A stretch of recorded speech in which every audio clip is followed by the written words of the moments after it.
So the topic today, bringing a change management focus to continuous improvement projects. And the reason I chose this topic kind of early on in our webinar series is that people do see change management as a kind of a separate thing to do as your project, or I have seen some organisations, they include this as an improve phase activity, and they don't consider the element of change until they get to improve phase into a DMAIC structure. But we see it as a really important and vital element that you need to incorporate into any improvement work. So our agenda today, we'll cover a little history on change and some of the thinkers on change itself, and then have an overview of some change management models, and then we'll talk about how to align the DMAIC, define, measure, analyze, improve, control improvement cycle with change management, or as John Cotter suggests, change leadership. The discussion will be kind of based around Cotter's model and the DMAIC cycle, but you can adapt that to whichever model you're using in your organisation, either from a change management perspective or any improvement methodologies that you are using.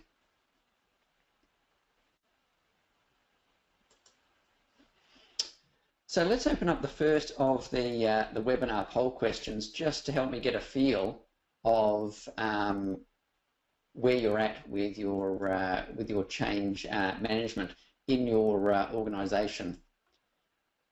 So let's launch the poll, and just need you to select one of those. I'll give you about a minute to do that, so jump in whenever to do that, and then I'll share those results with you. So the question being, do you currently use a structured change management approach when working on improvement activities? So we're up to about 60% voted, so we'll give you a few more minutes. While we're waiting for those results, it might be useful if you were to think about what you consider the outcomes of the poll might be. I mean, you've answered your from your perspective, excuse me, but you might want to consider it from, from continuous improvement as a whole. How do you think the approach that they use? All right, so we've got 80% of the votes in. So we'll just let's close those votes off now, and we'll have a look at the results.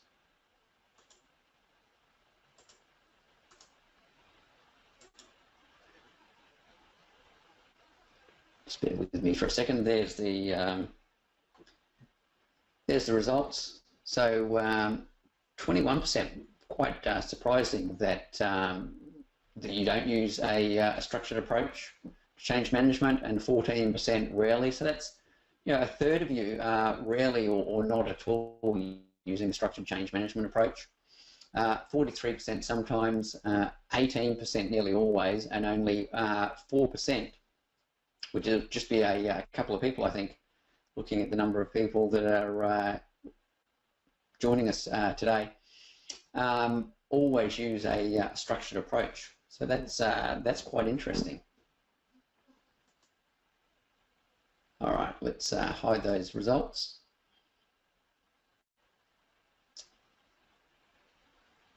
Sorry, I just got the wrong page showing there. Just let me rectify that.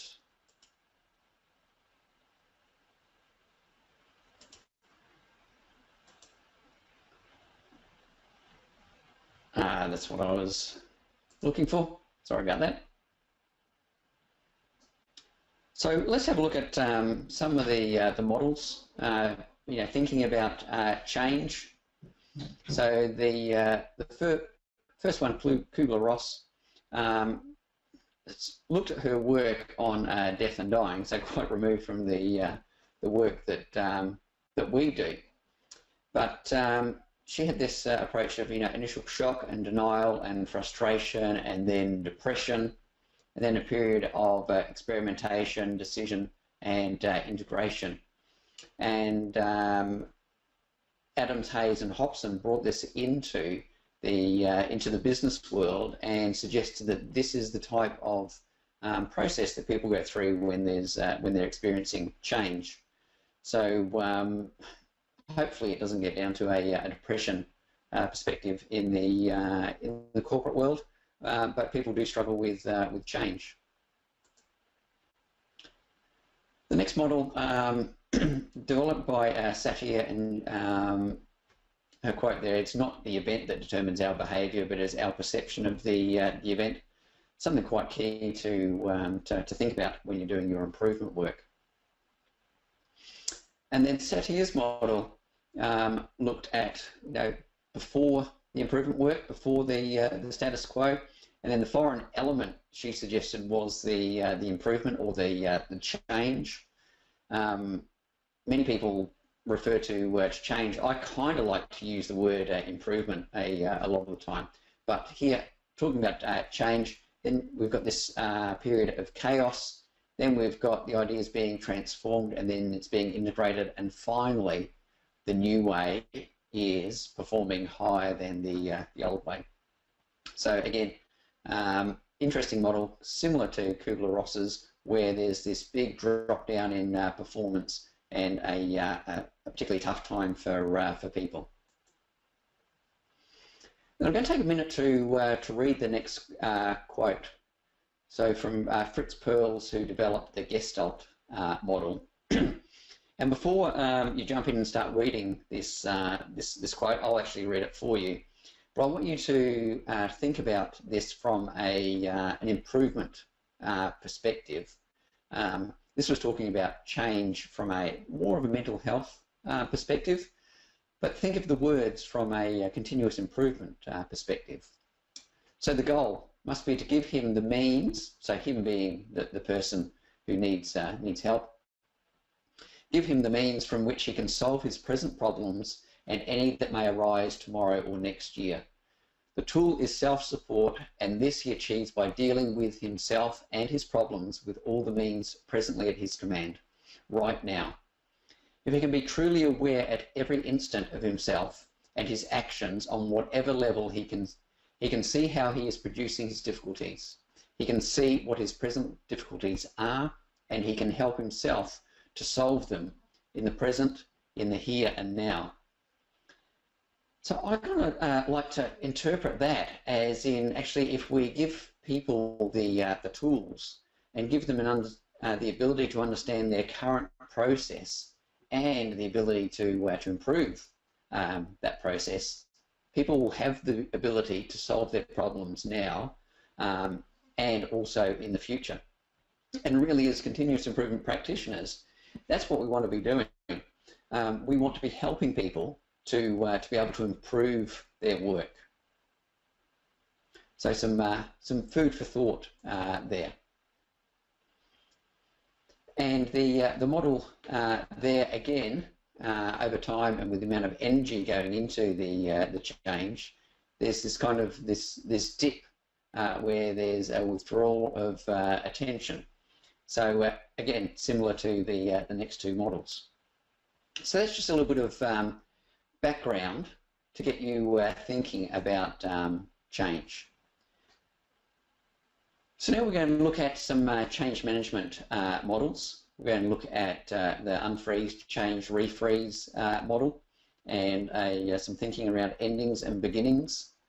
We'll look at the change acceleration process implemented at General Electric, the ADKAR model developed by the Prosky Corporation, and then we're going to look at John Kotter's 8 steps. So time for another poll, and this time we would like to find out if you do have a preferred model in your organisation. What is that model that is used? So I guess on reflection now, and probably should have looked at that earlier, maybe the other, if you don't have any model, we'll use the other as an other or no model. So we'll just wait for some of the votes to come in for that. We'll get up to about 80% again, and then we'll move on.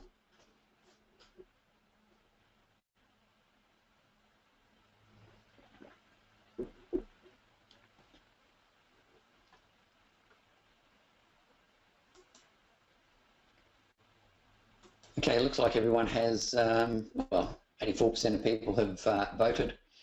So 81% is other, and I'm kind of thinking that might suggest that we don't have a particular model that is used.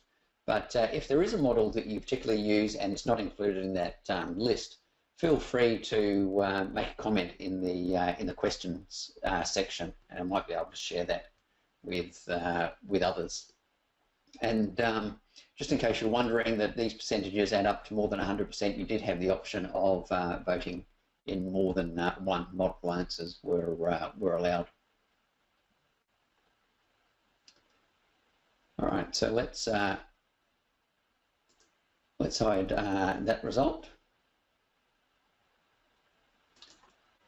and we'll move on now to the those models. And I'm just going to give you a very quick overview, and then we're going to get into the nitty-gritty and actually how you can apply these models in your project space. So Lewin's model, and Lewin said, if you want to truly understand something, try to change it.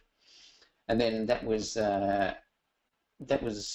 changed a couple of decades later by Shine, and he said the only thing of real importance that leaders do is to create and manage culture. And hopefully you see yourself as a leader of continuous improvement activities. And Lewin's model is a period of unfreezing, and he said ensure that employees are ready for change, and then you implement the change, or in Lewin's word, execute the intended change, and then the last step is refreeze to make sure that change becomes permanent. Quite a simple model, but words in there like make sure employees are ready and execute the change. Most of the models we've looked at so far, and the thinking on change, we're doing things to people.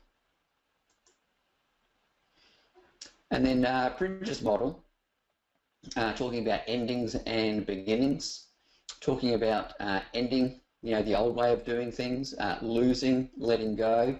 People go through a neutral zone and then they adopt the new beginning.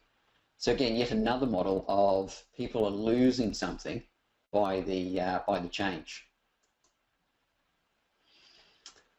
And then 13% of you said you use ADKAR within your organisation. So it's an approach focused on the outcome, okay, and to help facilitate change, where it's helping people move from one stage into another stage. So the ADKAR, the acronym, create an awareness of the need for change, and then get people to participate in or support the change, create knowledge on what that change is going to be, and give them the skills and behaviours, and then reinforcement to sustain the change. So still I think a little sense of stuff being done to people in this in the ADKAR model, but I think a lot better than the Lewin's model or the work of Bridges. So moving on to now to General Electric, and when they were big adopters of Six Sigma in the early 90s, probably brought Six Sigma to the profile of the world, and they had kind of three stages in their or three compartments, if you like, in their toolbox. The first was Six Sigma, and they said that's for defect elimination, and Lean, looking at cycle time and waste reduction projects. And they brought in the third element of a change acceleration process. And I'll give you a very quick overview of that, that process, summarised in this equation, which I it's part of my everyday thinking. Okay, the results that you get from your improvement work are a direct function of the quality of the solution multiplied by the acceptance. Now, if you think about improvement work, and Lean or Six Sigma tools and the DMAIC model, generally we don't know what the solution is until probably halfway through the improvement project or the improvement cycle. So it's hard to be, selling what that solution is early on in your improvement work. Okay, so to get the results that we want, we need to maximize both of these areas, but we need to be working on the acceptance very, very early on in the in your improvement work. Okay, and as you move through your project, you will begin to develop your solutions. And you're looking for, obviously, the very best quality of solutions, but sometimes you need to give up a little bit on the quality in order to have very strong acceptance. So onto the work of Kotter. He said, typically people think they know all about change and they don't need help. Their approach tends to be more management orientated than leadership orientated. And he found it very frustrating. So actually looking at the screen at the moment and looking at me, some people have said that I resemble Kotter. Maybe this is me in 30 or 40 years time, or 20 years time, who knows. But let's have a look at a brief video that Kotter put together. And if you want to do some more reading on Kotter, this is a great book. Our Iceberg is Melting, a nice little parable about some penguins in Antarctica, and one of them recognises that his iceberg is melting.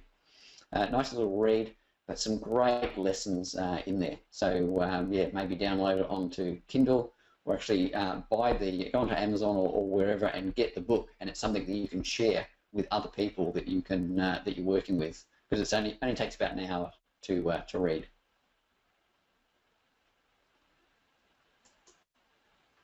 So let's have a look at the video now. Only runs for about a minute and a half, and it comes from Kotter's website.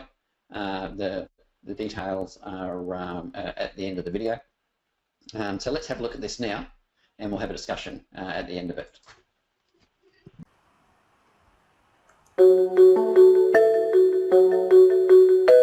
Change management versus change leadership. What's the difference? The distinction between the two is actually quite significant. The world is increasingly using change management, which is a set of processes, tools, and mechanisms that are designed to make sure that when you do try to make some changes, stakeholders buy into the change, the process stays under control, and the project keeps on budget. Change leadership is fundamentally different. It's about articulating a vision of the future, mobilizing resources needed to make it possible, and putting an engine on the whole change process to make it go faster and smarter. Change management tends to be more associated with smaller changes, while change leadership is associated with larger scale changes. Almost everybody uses the term change management because that is in fact what they do today. Change management is done by change management groups inside corporations, assisted sometimes by specialized change management consultants. Change leadership is done by leaders who have a clear vision of a better future for the entire organization. They inspire stakeholders to believe in the change and empower them to fight for it. Change management is planned and deliberate. Change leadership is urgent and empowers speculative action driven by good but yet unproven ideas. The world uses change management today, but does very little change leadership. Competitive pressure, which require faster, bolder responses, is making change management by itself inadequate. Change leadership is the necessary solution to today's problems and opportunities created by a faster-moving world. Okay, hopefully you were able to hear the audio okay on that. I think I had a slight little hiccup halfway through. So let's have a look at Kotter's model. And I think as continuous improvement practitioners, we need to be thinking of leading change as opposed to managing change. Okay, so the 8-step model that Kotter suggests are these 8 steps here, and we'll talk through them individually shortly. But I think they align really well with the DMAIC cycle. Now, DMAIC is presented as a linear model, as is Kotter's 8 steps, but both of them actually you'll be moving in and out of various phases. For instance, you might kick off some define work, get some baseline data, and then actually need to redefine your problem. Or you'll move into analyze phase after you've collected your baseline data, and you will find that there's additional data that you need. So you'll go back into to measure. So it's not linear. And same with Kotter's 8 steps. You don't increase urgency, tick, done, let's move on to the next step. We will revisit many of these areas.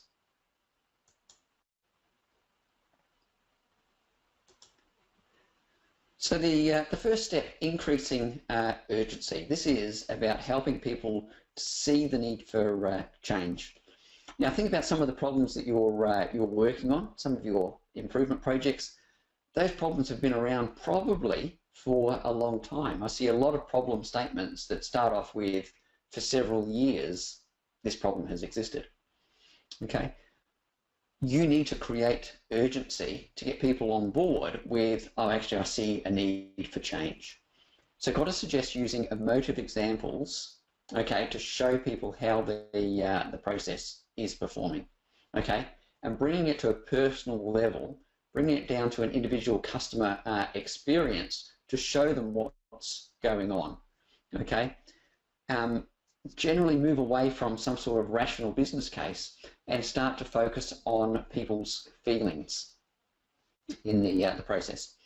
Now, let's think of an example. So I'm just going to have a look at our attendees, and I'll see if I can bring one that will relate to a few people in the group. So let's have a look at and apologies for those that I'm going to miss out. Let's look at a bank or an insurance company and how they might create urgency. Thinking about the people who are listening who are in healthcare, urgency can be a little easier to do because you've got patients who are having some significantly adverse outcomes, and you can bring those patient stories. In the financial world, you might bring a dollar perspective, okay? And actually, I know of a colleague who turned up to a meeting with $10,000 and put it on the table, and it was his $10,000. It's not often you turn up into a meeting anywhere and there's 10 grand sitting on the table, and that immediately got people's attention. And he explained that the project they were going to undertake was worth $500,000 in direct bottom line benefits to the organisation, and every week that we delay this project is costing $10,000. He picked up the 10 grand and pretended to throw it out the window and said, every week that we waste on this project, we're throwing away $10,000, so let's make sure we get underway and we deliver it quickly. In a manufacturing organisation that I've done some work at recently, and some of you might be familiar with this, but someone was working on a project that was creating waste, and the waste was in the form of these tubes, plastic tubes, and when someone was presenting that work, they came along with like a big sack full, like a Santa sack full of these tubes, and they're reasonably heavy, and banged them down on the desk, and that represented 1 hour's worth of waste in the process. So try and bring it something to a very either emotional level or something very tangible that people can relate to. Now the next step is to, sorry, I'm just waiting for the next slide so you can read along. Build that project team, okay? And the best people in the project team are people that have got some credibility in the organisation. They've got some leadership skills, and that doesn't mean that they're in a leadership position, okay? But they're a person who can influence their peers, okay? You want to balance a cross-section of skills, so leadership skills, people with credibility, some people who are good communicators, and some people who are a little bit analytical. Okay, you want to be quite selective. I know that's easier said than done. Sometimes you get given your project team, so at least take the time to consider who you have on that team. Okay, and when you're working with the team, show the type of behaviours that you want them to demonstrate. Okay, so be enthusiastic and committed. Okay, people like to be part of a team that's really going to deliver. Okay, steer away from having management on the team, and with due respect to all the managers who are listening in, often managers are too far removed from the process to really know what's going on.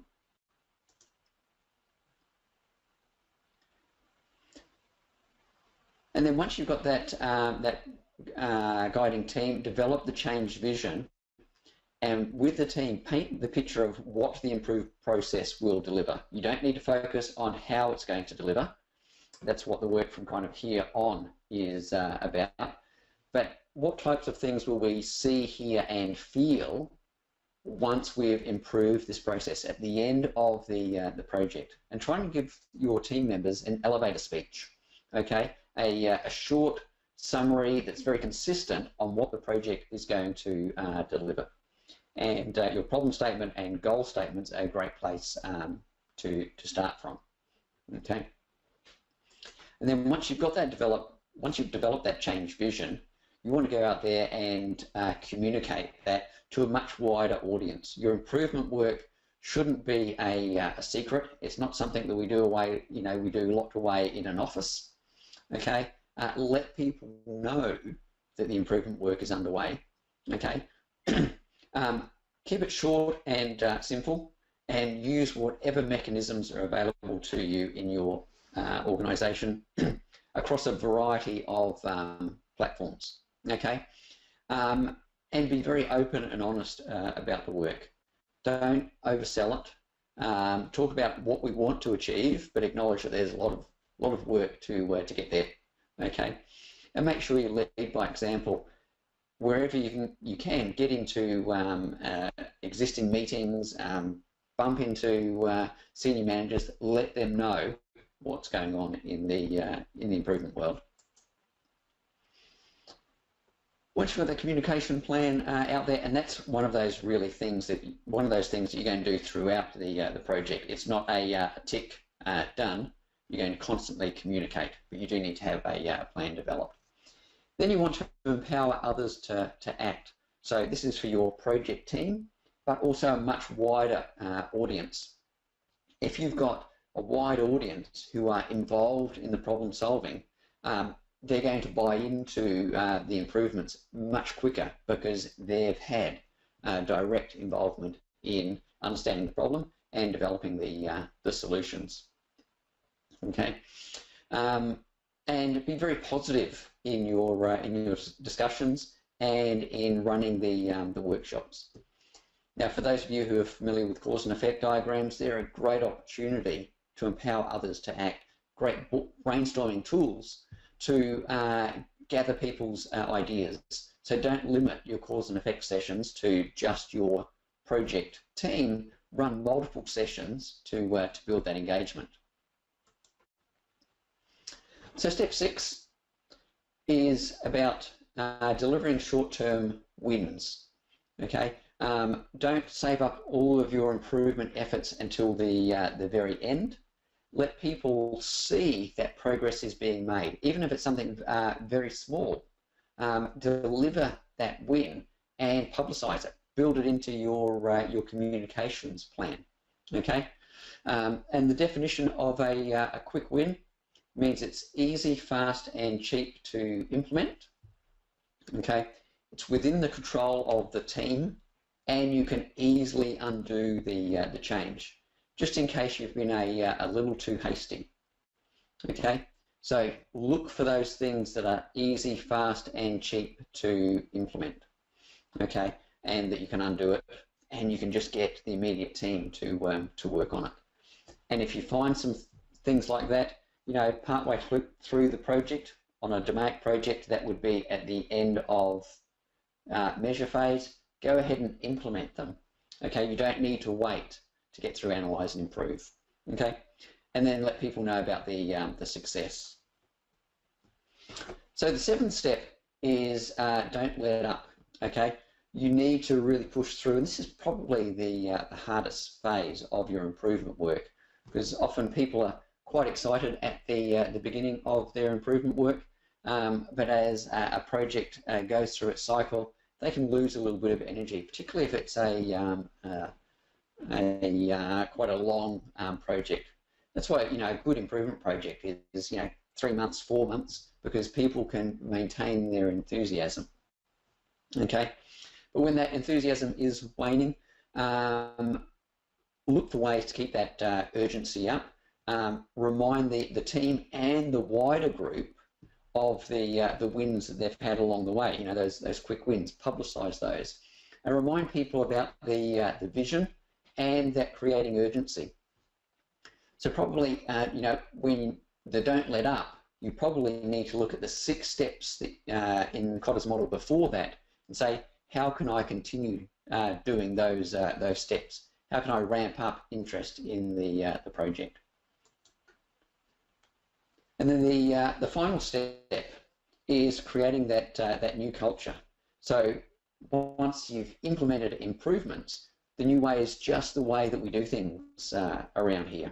So you do have a lot of, I guess, tidy up, a lot of loose ends to consider in your improvement work. You know, new policies, new job titles, new measurements.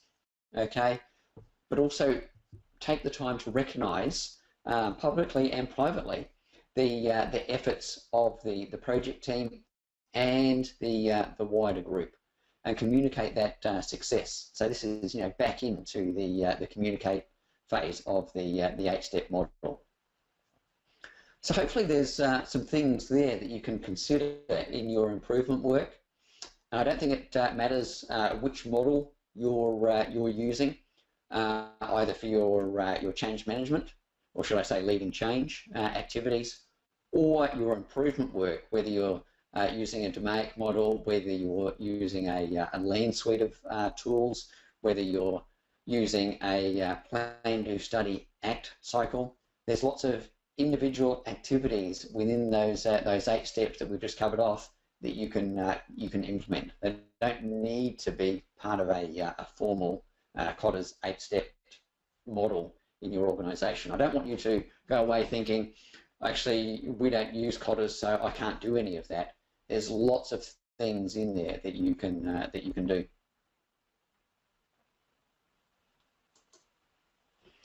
So time flies in these seminars. We've got 10 minutes left, so a quick recap of what we've covered. We've covered a little history on change and some of those early models, and they were, remember, it was kind of, you know, you'd go along and then something was happening and you'd lose something, and then things would pick up again. And I don't necessarily think change from an improvement perspective needs to be like that. I think it can be kind of an upward slope without that dip in the middle. But something like Kotter's model helps achieve that. We looked at some of the other change management models. Lewin's unfreeze, change, freeze, and the ADKAR model, for example. And then we've talked about how you can align a DMAIC project or any improvement activity really, and leading change activities. And I'd encourage you to change that language where you can from change management to leading change, because as an improvement practitioner, that really is your job to lead the change. So, do you need some help with your change leadership? We do have black belt training coming up next year. Module 1 kicks off in May. So, as you're putting together your plans for 2017, you might want to have a look at the black belt training. The information is available on the website. Okay. And you don't need to do all 5 modules. There are 5 modules to be black belt trained, but you can just choose 1 or 2 or 3 of those modules and join us at those 2-day modules that run May, June, July, August, and September. The rough date, so about 1 every month. Okay, but if there's something in particular you need some help with, feel free to contact me via email just for some initial thoughts, or more than happy to excuse me, more than happy to give some more formal coaching support.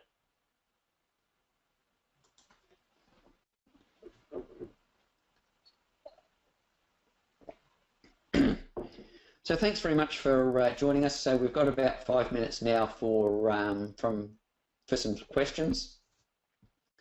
So feel free to type any questions you might have. I can see who has asked them, but I won't share that with the group.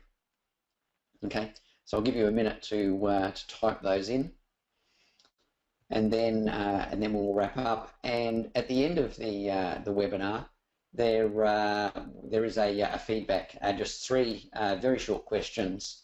2 about the webinar, and 3rd about any topics that you'd like to have in our webinars for next year. Okay, we've put our first webinar booking will be available shortly, and that's bringing statistics to improvement projects. So a general overview of statistics and how they can help.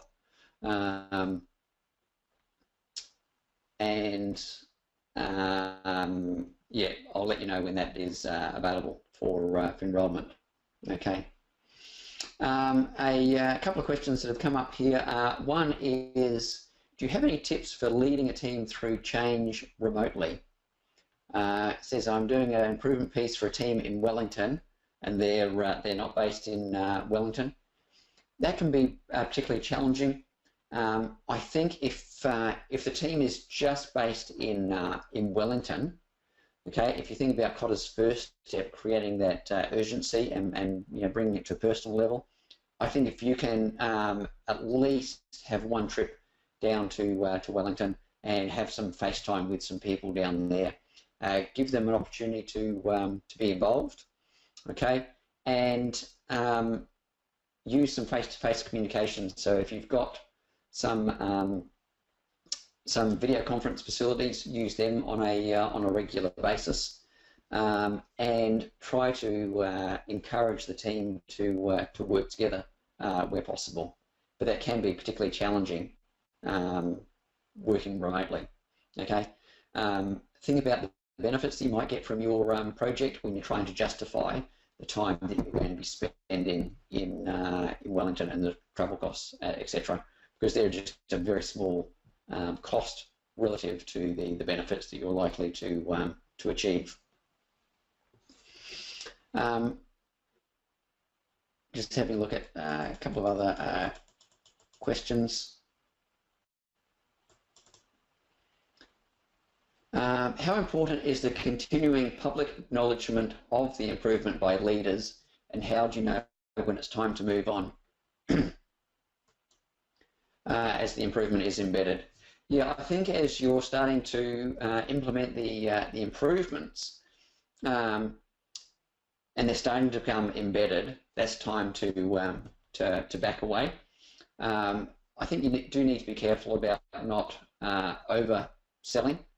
Okay, if you think about the some of you that might go to Bunnings or might attend on the weekend, and you're walking past the sausage sizzle, often it's just the smell of the onions and the sausages cooking and that general barbecue smell that that kind of brings you in. No one's really hard selling it to you, yet they still do a good rate of sales. Okay, so I don't think you want to oversell, and if you can just build it into regular meeting agendas rather than leaders going out of their way to promote the work. Just build it into everyday discussion, and know that as things are embedded, you can kind of back off with that communication. Maybe it's just a regular check-in on the way things are improving.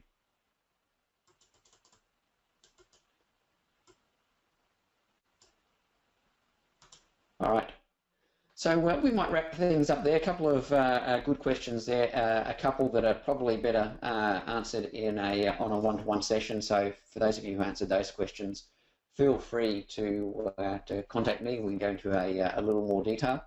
Thanks very much for your joining us today. Wish you all the very best.